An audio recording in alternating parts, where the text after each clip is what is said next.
Good morning, everybody, and welcome to Art 195, 3D Modeling for Animation, the spring semester 2022.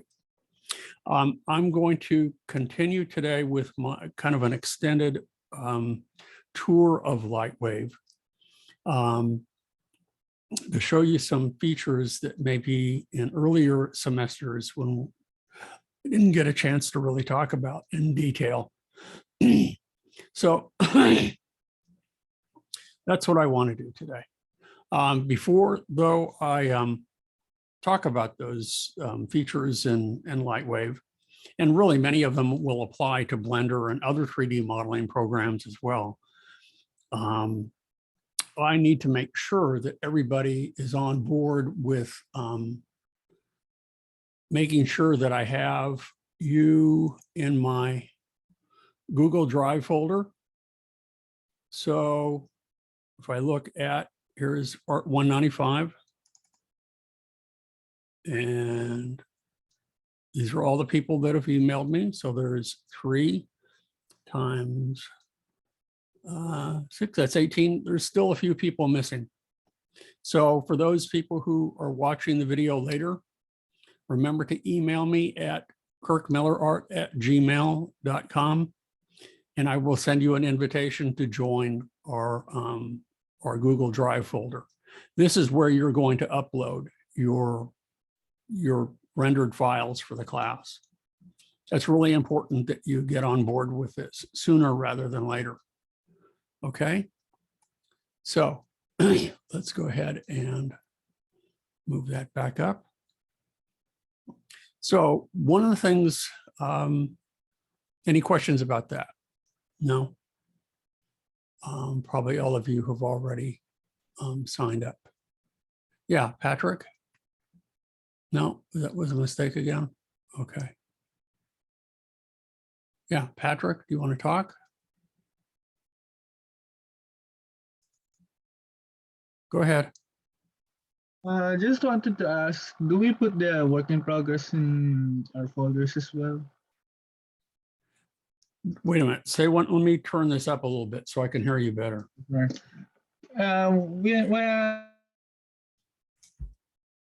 When do we put our work in progress images in there as well? No, while you're working on them, you don't need to put them up. Okay. Just when you finish them. And also don't put your, like if you're working on Blender, don't put your original Blender file. The same with LightWave, only put the rendered files up there. Okay, thank you. Okay. Okie doke. So let's see. We're talking. There we go. Okay, so the layout of the land in LightWave and in generic to most 3D modeling software, the quad view is the one that I prefer. However, you can view it in other views. If you are working in Maya, if you're working in Blender, 3D Studio Max, Cinema 4D, they prefer a single view now. It's more of a perspective view. I don't like that, maybe because when I learned 3D modeling years and years and years ago, this was the standard format. If you want it so typically in the upper left-hand quadrant, you have your top view, then you have your back or front view in the lower left quadrant, and then you have your left or your right view. Typically it was right view and the lower right-hand corner. Perspective view is in the upper left-hand corner. Okay, that's just typical. However, if you want that different on LightWave, and you can change it in the other programs as well. If I hit D here, I can go ahead and in the interface, actually, hold out. I'm going to go back to layout. I'm sorry, my mistake. If you hit the D on the keyboard, you get these tabs. These are your display options. And that's what we can go through in detail today, because they give you lots and lots of options, more options than I would ever think to use. But you can see under layout, it says quad view. So if you prefer a single view, you can do that. Some people like, for example, one top or three top and one bottom, three left and one right. None of these make any sense to me, unless you have a huge, huge monitor or you have a series of monitors that you're using. So I prefer the quad view. So for example, here's another one, three left and one right. You can have one left and three right. It really doesn't, whatever works for you. I prefer, as I said multiple times, that I prefer just the quad view. Okay, so that's right there. And that's the default setting in LightWave. It's the perspective view is really the default setting in the other applications like Blender and Maya and that sort of thing. But in order to place an object accurately in this 3D space, you need to know the top, the back or front, and the left or right positions in order to be able to place them accurately. Okay. Now, some other things that we can look at here. If I'll go ahead and I'll close this for a second. I'll open it back up in a minute. If you're working in quad view and you want to change some of the proportions of the sizes, I can always click in the middle and I can drag. And notice how I can make the perspective view the largest view, and I can make the top and the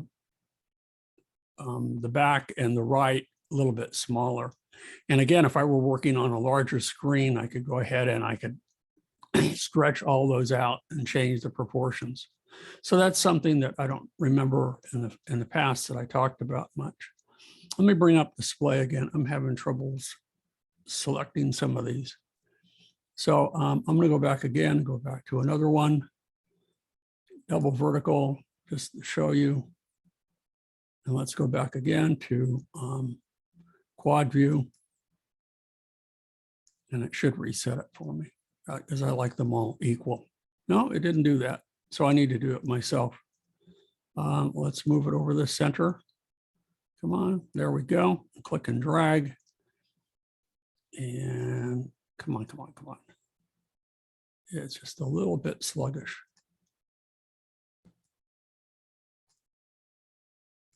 More than a little.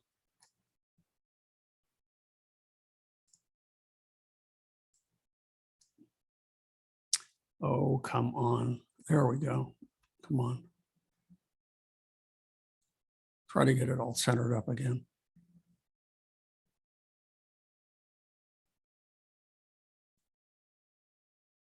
Okay, so it's set back up. And that looks pretty good. The other thing with, if you bring up D for display, some of the other things that we can work with is that you'll notice that for your point selection color, your edge selection color, your polygon selection color, they have all the colors preset. But if you want to change the colors at any time, you can. They also have, what are the things that you want to view? They have, if you want to say show points, make sure that those are displayed. There's a number of them here that are selected by default. I would keep them selected. You don't need to show cages. I like showing the grid, but if you don't want to see the grid, you can always turn it off. The grid gives me good reference. So if I'm, if scale is important, then it should be to all of you. You can look in the lower left-hand corner and you can see down here, since I'm working in inches and feet and yards and stuff, that each of these units is 2 feet right now. And if I were to zoom in, it would change the size of it. If I were to zoom out, it would change the size of the grid again. Okay. The other thing is, if you want in OpenGL to look at all the settings, texture resolution, for example, by default is 1024 by 1024. these are good ones just to leave alone. You want pixel blending. You want a number of things in here like that. Okay, you want to make sure that you have the luminosity channel, for example. Under this one, I've never used this, the viewport. If you want an independent center for some of them, you can do that. You can have independent zooms, and that's what I would do on some of them.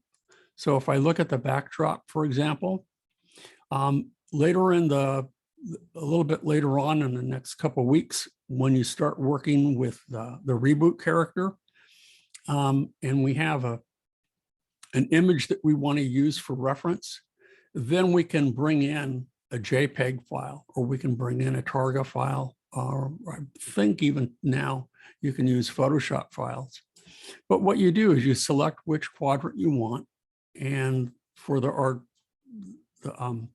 reboot character, we use a bottom left, and then you just go to image and you load the image here, and it will appear in the bottom left quadrant that you use for reference. If you're working and building a portrait, you may want a front view, you may want a right view, you may want a top view. It's also useful when you're building cars or vehicles of any kind. So in making sure that they're all lined up properly in the grid and that they're all scaled correctly, it will give you a really strong reference. Interface is also important. Do you want the toolbar on the left? Do you want it on the right? You know, for me, I just leave all of these the defaults. Are you using a mouse or a tablet? Right now, I'm using a mouse, but it gives you these options. Okay. So the last thing here, you know, look these over. You'll probably never use hardly any of them though. But we do use units from time to time. You'll notice that I have mine currently set to English units, which are, you know, feet and inches and that sort of thing. However, if you want to switch back and forth from meters to inches, or from, if you want to, let's start with metric, for example. Okay, and just switch to meters. Now, if I look back down here, you can see that each one of these grid units is now in centimeters. But if I zoom in here, okay, and let's go ahead and zoom in a little bit in any one of these, you can see that I'm increasing the scale of that. If I zoom out, and it's not working the way I had planned. There we go. If I zoom out a little bit, you can see that it's now, each grid unit is set to 1 meter. So if that works for you as a startup, that's not a problem. Again, you need to find your comfort zone for all of these. Some of the other things that are important, let's go ahead and start looking again at the left side over here for all of your tools, and then along the tabs at the top. Now the tabs for your create, you know, for all of your create tools, they'll be found under the create tab, and they're over to the left. When you begin to modify your tools, modify your objects, then you'll select the modify tab, and all those modification tools will be found over here as well. Then when you want to add geometry or modify the geometry, that's found under the multiply tab. Detail will give us some options, which are really nice. I use the well tool a lot. Under construct, for example, one of the tools I use using Boolean modeling, I use these tools an awful lot. And then when we're working in UV maps, this will help here. You know, to work with maps and weight maps, as well as we have UV settings here. These we'll get to in the last part of the semester. And then over here in setup, this is more for the animation class. If you want to add skeletons or you want to add bones and that sort of thing. The selection tab is also important. This allows you to control different ways of selecting the points and polygons on your screen. Layers, you can select, different ways of selecting things, because after a while, your model can get fairly complex. And this just gives you, different ways of inserting layers, of editing layers, of changing the order of the layers, of connecting to other layers, doing a variety of things that oftentimes I just don't use this tab a lot, but it gives you the options to do that. As I said, it's really very complex. And then under view, a lot of these we don't really need, but they're helpful because, if you want to pan or magnify and stuff, you have all of those tools and set up in each of the quadrants anyway. Okay. And again, some of these just don't even really work with that much. If you, under utilities, if you want, one of the things that you should do, hold on here.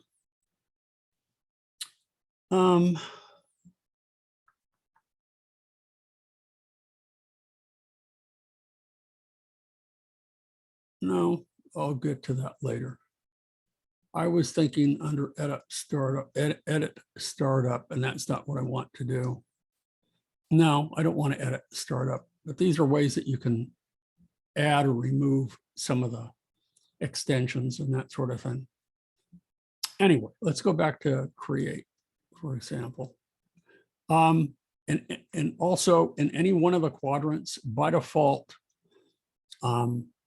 in the top view and in the back view and in the right view, it's set to wireframe by default. And it's set to texture. I set it to texture or textured wired and the perspective view. So that gives me an overview of what I'm building, a more finished look. Anyway, for example, if we start with a simple box and I select the box, okay, it's highlighted, or you can use the key command to highlight it.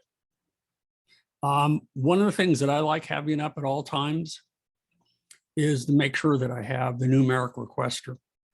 That can be found down here, or you can just simply hit N on your keyboard and bring that up. Now, this gives us a lot of detailed information about the objects or the primitives that we're making.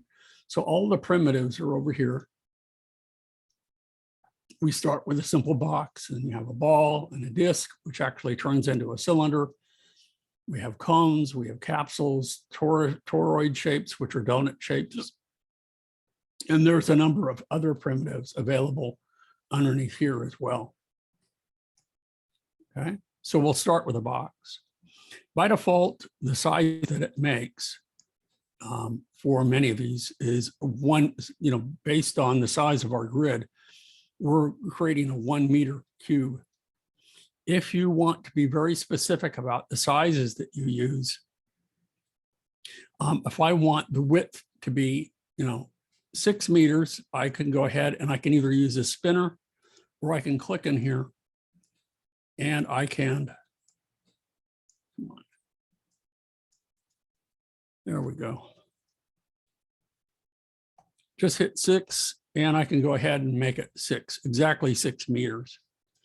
If I want the depth to be in inches or feet, then I can do that too. Or, that's just as easy to do. So if I go ahead and I select in here in the depth, come on, there we go.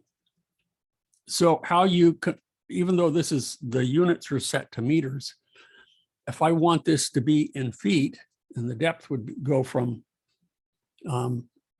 you'll see that in the top view. I can go ahead and I can set that to, let's say, 3 feet. So if I put in 3, and then I use a single quote after that, which is the icon used for denoting feet, And then I hit the tab key.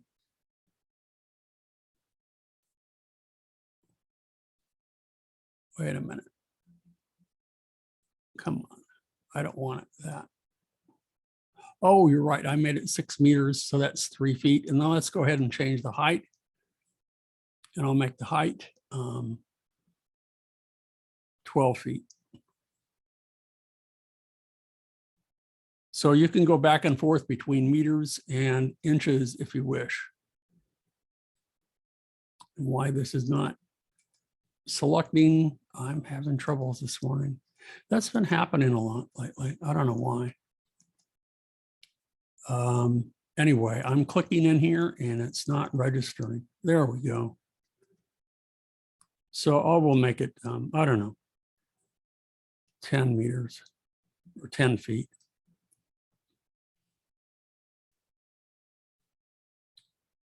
There we go. So while you're constructing these, you can put in the specifics of the sizes that you want. If you're not sure, if you want it to do it optically, then you can always use these widgets, the little orange colored elements here. So if I want to make this a little bit deeper, I can click on there and drag it like so, and it will update in the Numeric Requester. Now, by changing the size of that, you'll notice that I changed the center of that. But if I want to recenter that, I need to go back here. And I need to either use the spinner or I need to go ahead and put in, and I like setting everything up at the beginning in the middle of this virtual universe and make it kind of a 0, 0, 0. So I'll make it 0 meters here so that it recenters it. Okay, so it's in the middle of my universe. What you can also do, and this is why I like having the Numeric Requester up, is that there's some useful things that we can do in here. For example, I can add a radius to this. So if I click on the spinner and I drag, come on now, there we go. I'll make a nice big radius on here. So it actually is kind of a chamfered look here. Now you can do this after this box is built, but if you know in advance that you plan on doing that, this is a useful tool for you that you can build right out of the gate. At the same time, if you want this to be rounded, we can go ahead and we can add radius segments, and that will allow us to round that. Now, not only is that true for this tool, but it's useful for other tools as well. Now, once we're done and we're happy with this, if I wanted to add segments, for example, when we're working with the reboot character, if I want to add a couple of segments along the X, and I want to add a couple of segments along the Y, you'll notice that it's cutting it up. Now, if I look at this, and if you look at this in wireframe, you can see how it's subdividing it. If I change this to textured wired, in the perspective view, you're going to see all that additional geometry that's been added. Okay. Now, at any time you want, while you're building this, if you want to reset any of them, you can always go back to actions and you can select reset, and it goes back to the original default settings. Okay.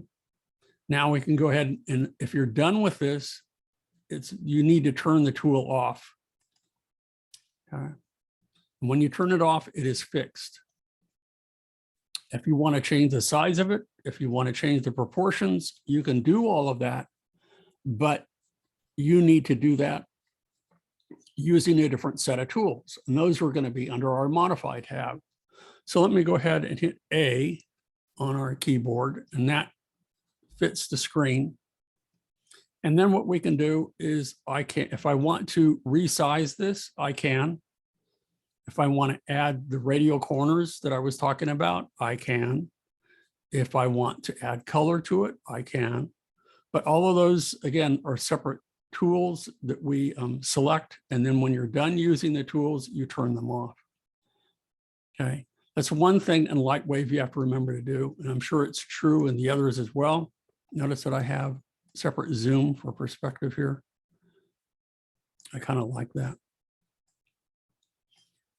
So if, for example, I want to change the scale of this, under modify, I can go to size. That's down here, that Shift H. And again, while that is highlighted, I can go ahead and do I want to size it from the selection, or do I want to size it from the mouse position? So it's really up to you. These are two important points too. Down here is that is the action center the center of the mouse, or is it in the center of the selection? So for example, if I move my mouse over here, since I'm using selection and I resize it, it sizes from the center of the selection, which is really, it can be very nice. Instead though, what if I were to switch to center of the mouse? So maybe I want to resize it, but I want it from this corner here. So now notice that it's changing the scale of it, but it was where my mouse position is. So those are two very important features. Center of selection is, or the action center is the center of the selection or the mouse. That's something that you'll be working with, and it will become second nature to you later on. Now, with most of the tools in here, especially for the modify tools, there are lots of variations of the tools. If you want to change the size uniformly, you use the size tool. If you want to change the size of the cube, but you want the height, width, and depth to behave independently of one another, then you would use the stretch tool. So many of the tools that we have here are similar to one another in that regard. So now if I switch from mouse to center of selection, and I use the stretch tool, I can go ahead and I can just stretch it like so and make it thinner or deeper. I'm only changing from the top view. I can only change the width and the depth. I can't change the height from here. Okay, I would have to switch to either the back view or the right view to do that.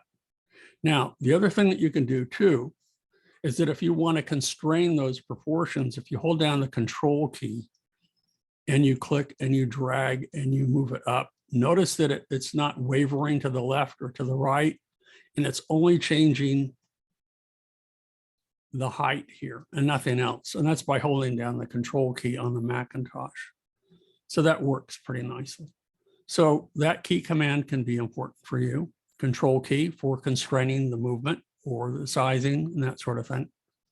Now also notice that when I have stretch here, again, with the Numeric Requester up, I can make sure that I can determine which axis is active. I can determine the percentage.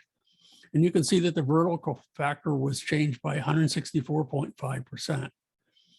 If I want to change that to, let's say 150%, I want to be very precise about it, then I can go ahead and do that.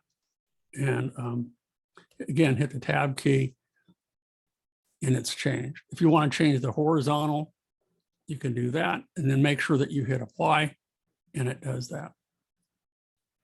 Okay. So I'm going to undo a couple steps, go back. So again, we have cubes.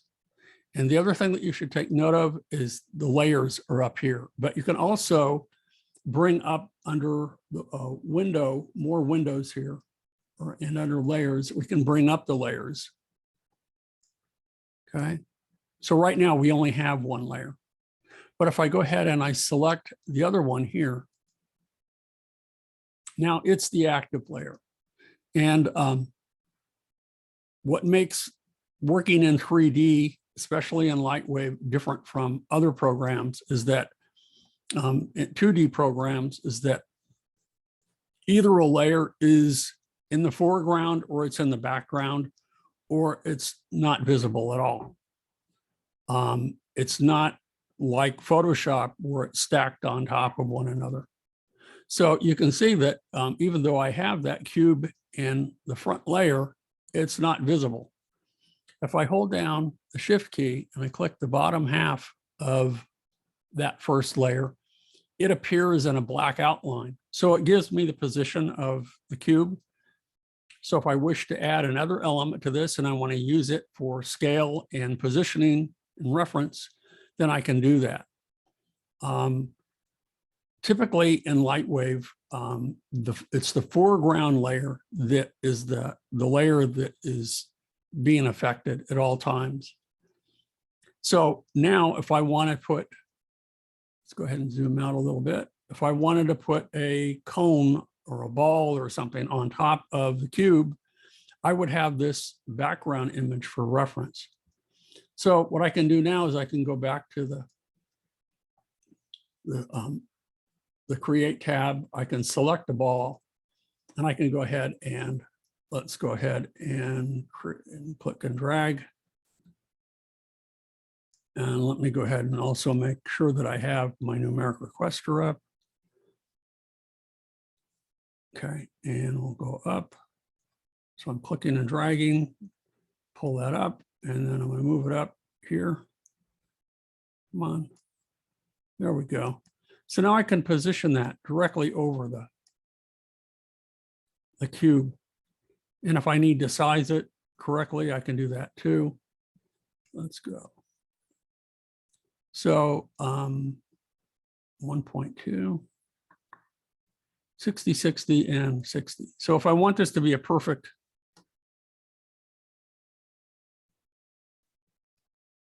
sphere, I can do that by adjusting the radius for the X, Y, and Z coordinates. That's why I like having the Numeric Requester up, so I can be pretty precise with all of this. And you'll notice that the center of it now it's 1.1 meters above. So I changed the scale of the cube and I'm set to go. Normally for some of these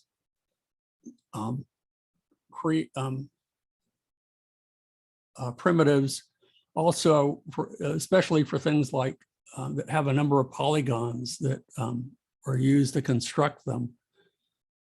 Okay. They have a default number of sides and segments. I can change those.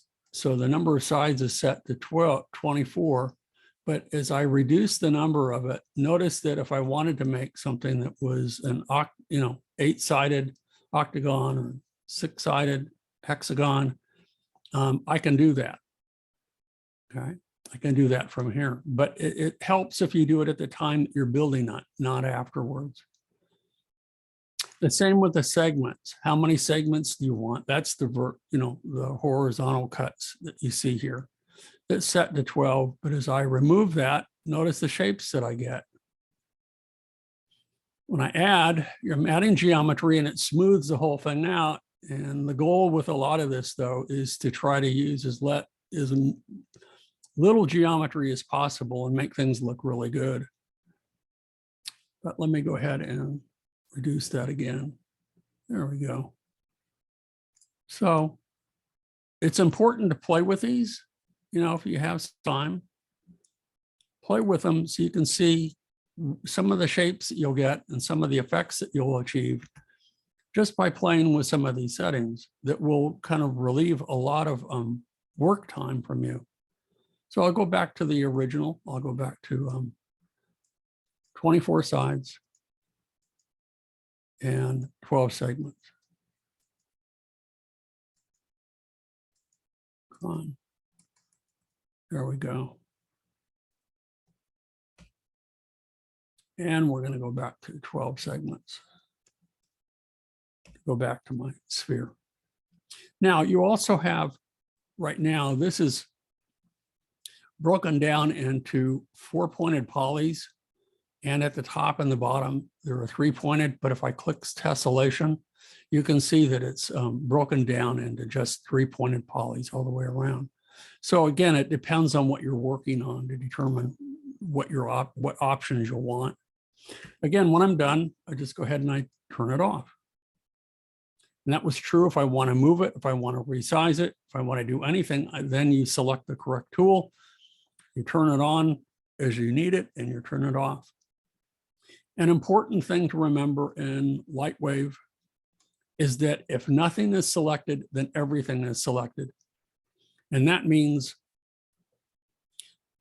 for the layers that are in the foreground. So I have one layer in the foreground, I have one layer in the background. So right now, if I select move, I don't have anything selected. So if I hit T for move and I move this over like so, it moves the whole object.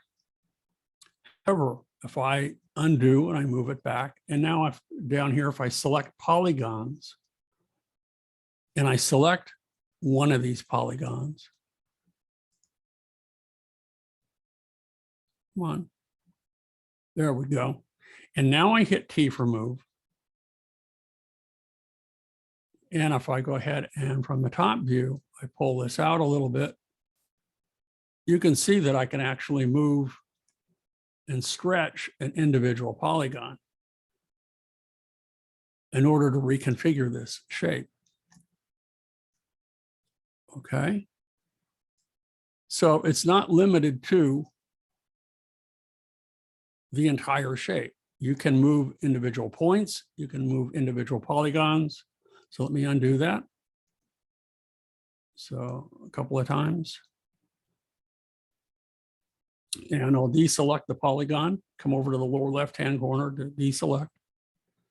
Oh, I got to turn off T for move first. See, I got to remember to turn off the tools. Turn it off and come over here to deselect. There we go. So I've got that turned off. Now let's switch from polygons to points. And if I switch to points, again, I can select an individual point, or I can hold down the shift key and I can select multiple points. And now let's go ahead and hit move again, T for move. I'll go ahead and I'll pull it out. And you can see the difference. Okay, so you can manipulate individual points, polygons, multiple polygons, or the whole object. It really depends on what you have selected or what is selected or what isn't selected. Okay. So I'll go ahead and I'll undo, Command Z, move it back. Make sure that points are deselected. So I need to make sure that I turn off move first, then click in the lower left-hand corner, and that deselects those points. So another important thing, I'm going to go ahead and switch for, let's go ahead and hold down the shift key, and I want both of the objects to be in the foreground.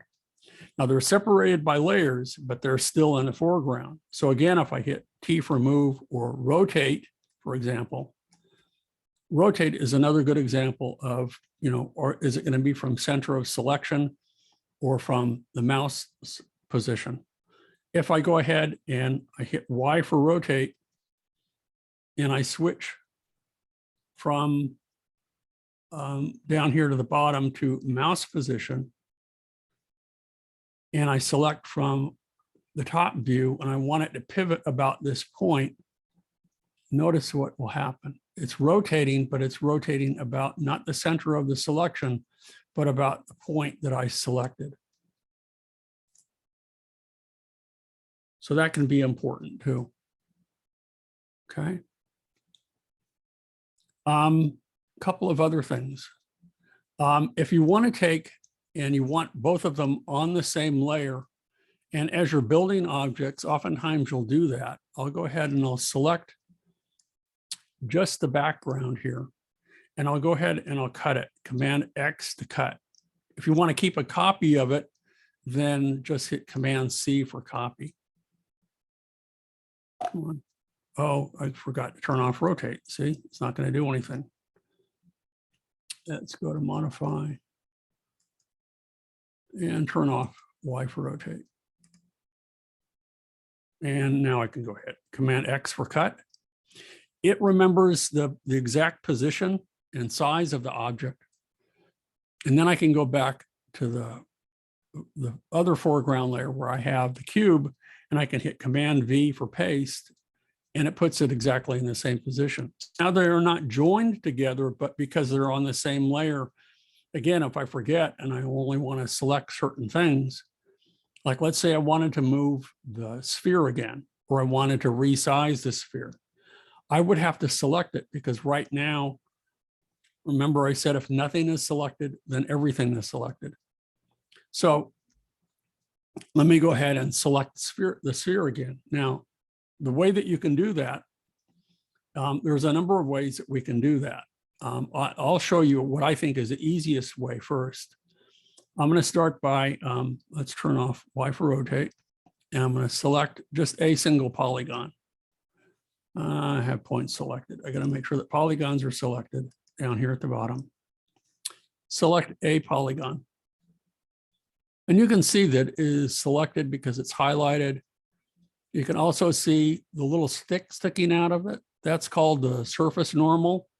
And that lets you know what direction the polygon is facing, so that when it's rendered, it will render correctly. If you hit F on the keyboard, it will flip and that will be hollow. And it's not double-sided at the moment. So if I hit F again, now it's flipping correct way out. So anyway, I was going to show you how to select just this so that I can move it. By selecting it, just one polygon, I can go over here to the left, and where it says selections, I can say select, and I can say select connected. Now everything is connected, and if I can go ahead and I can hit T for move, and I can move it, okay? Because it's on the same layer. So I'll undo the move. I'll deselect the, got to turn off move. Deselect the polygons, and now I'll hit move again, T for move, to show you what happens. See how they both move in unison. If nothing is selected, then everything is selected. That's an important point to remember in LightWave. Now, each of these objects, and then we'll do one more thing, and then we'll call it a day, unless you have questions. If you want to build a polygon from scratch, what you do is we go to create, and we select, and we want to create points. So from the top view, for example, if I want to create a polygon, I have to create points first. So I'll click one, and then I'm going to right click to click another, right click again to click another, and another, and another. So I'm right clicking and I have those points. I'll turn off points. Now what I want to do is I want to select those points. So at the bottom, you'll notice that I have polygons selected. I want points selected. And you can see that because I had just created them, they're already selected. But if they weren't, what I would want to do is I would want to, from maybe the back or the right view, to right click and lasso around all of them to make sure that they're selected. Now, if I hit P for poly, it turns it into a polygon, or an n-gon, I should say. Okay, so I have 5 points on here. And it's perfectly flat, a flat polygon. Now, if I were to make that from scratch, if I go ahead and well, again, if I go back to polygons, notice here's the surface normal. If I hit F for flip, notice that it's facing a different direction now. Hit F for flip again, and it's flipped in this direction. I'll go ahead and I'll deselect. And with, again, if nothing is selected, everything is selected. I'm going to hit K for kill. Now, I've killed the polygon, but you'll notice in the top, the back and the right view, you'll see that the points are still there. I'm going to go ahead and I'm going to select the points. again, just from the top view, I'm going to click and drag.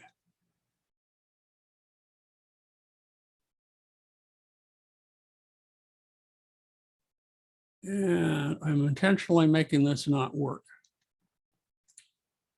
Because in order to select and to make a polygon, you need to select the points in a clockwise or counterclockwise fashion.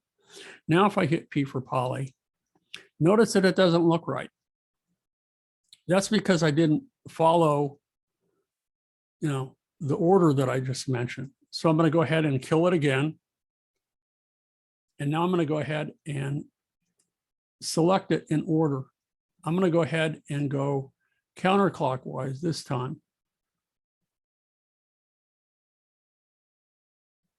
And now hit P for poly.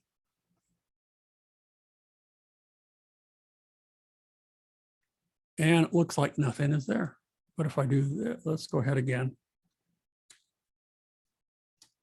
There we go. So now I have it. If I look at the top, nothing. If I look at the bottom, so it depends on which way you select them. If I go back and I select the points, if I go back to polygon again, notice that the surface is flipped towards the bottom now. If I would go in a clockwise fashion, it would be facing above. So just hit F for flip, and it flips the polys back and forth. If you want a double-sided poly, you can do that. But we'll talk about that on another day. Now, right now, probably one of the other things that we should look at today is the statistics panel. So I'll deselect.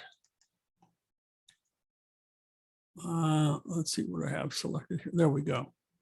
And I want to bring that up. I'm going to hit the W key. And this gives us the Polygon Statistics. And you can see that it gives us the total number of faces. I have one. I don't have any curves. I don't have any, anything else that I should be concerned about. One polygon that exceeds 4 vertices. If I want to know how many 1-point polygons I had, or 2 or 3, it would give me all those statistics. And those can be important. The one thing that I wanted to show you today, though, is to show you about non-planars. Non-planars, if you're not careful, can wreak havoc on you. And that means that they are not even, if you only have 3 points, it's impossible to have a non-planar. But as soon as you have 4 or more points to construct a polygon, you can have non-planars. Now, how do you create that? If I were to just select 1 point and move it, whoops, I have polygon selected, so I got to remember to turn it off. Come on, and select points instead. There we go. I'm going to select 1 point and I'm going to move it up. T for move, and move it up. Like so. So now it flips it up in an odd kind of way. Okay. Now when we look at, let's deselect. Now it gives us, because I have points selected, I have point statistics.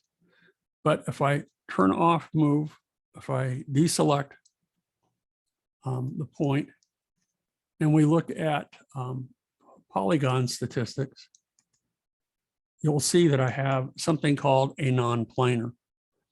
That if I look down here, you're going to show that I have one. They're no longer lying on a flat plane. That can cause problems when you render a file. So to get out of that, what you do is you select the polygon. Okay, so the whole polygon is selected. And in order to eliminate that non-planar, it will have to break it down into 2 planes. And it will hit Shift T to triangulate. So now I no longer have 2 or have a non-planar, but now it's broken down into 3 different polygons. Now, right now I'm working, we're working with, if I want to work in subpatches, I would hit the tab key. And when I do that, notice that now this would be how you'd probably create a potato chip.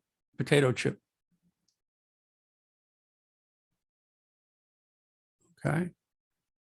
So, you know, it's playing with these things that gives you the necessary tools to, it's like the examples that I use is it's going into a wood shop or a metal shop or whatever, and you have a gazillion tools at your disposal. You know, this is an ideal wood shop or metal shop. You have multiple saws at your disposal. You have multiple types of drills and hammers and all sorts of things. But it's knowing, you know, sometimes one tool will work as well as another, 6 of one and half a dozen of the other. Another time you need a specific tool to do a certain task. And that's really what this is about. It's developing the skills, start with something very basic and build and make more complex. Later in the semester, I have the videos at your disposal to see how you can construct an organic character head, and how he starts with a basic box, uses box modeling and builds it polygon by polygon.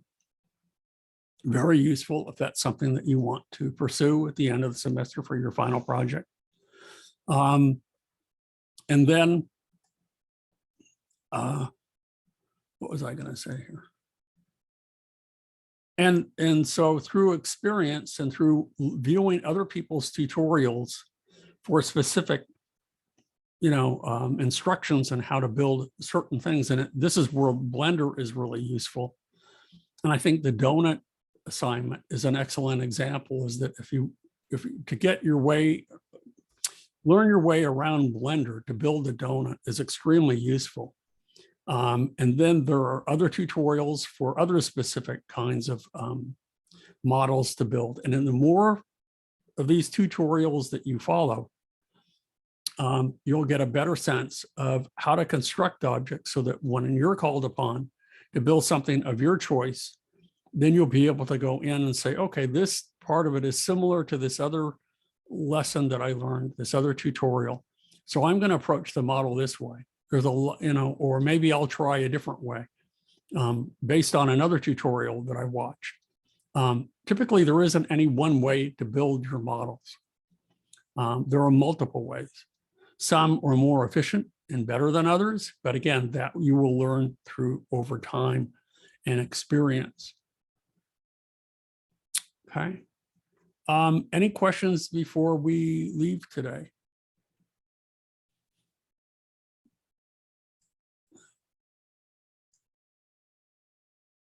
Yes, no?